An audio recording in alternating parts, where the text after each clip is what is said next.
Kwingineko ni afueni kwa wakazi wa kaskazini mashariki mwa Kenya baada ya katibu wa idara ya uhamiaji na huduma kwa wananchi Profesa Julius Bitok kutangaza kuwa muda wa zoezi la ukaguzi almaarufu vetting wakati wa kutafuta kitambulisho cha kitaifa umepunguzwa hadi siku 21. Bitok amesema kuwa Wakenya wote wana haki ya kupata vitambulisho kwa njia sawa. Amekariri kuwa ilimradi tu mtu yupo na stakabadhi zote zinazohitajika kuthibitisha uraia wake, basi atalindwa dhidi ya kuhangaishwa wakati anapotafuta stakabadhi hiyo muhimu. And they produces the ID of the father and the mother, and you can check that and confirm in your in the birth certificate.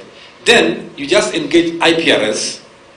You confirm that the father is a Kenyan, the mother is a Kenyan. Then there should be no reason, no absolute reason why you should deny that child an ID card.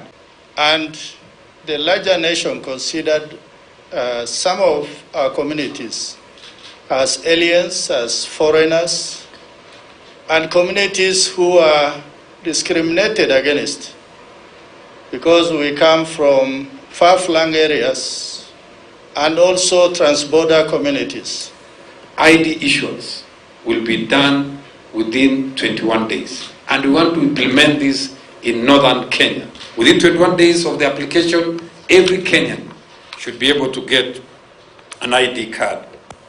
Today we have come to discuss with the Department of Citizenship and Immigration on doing away with vetting.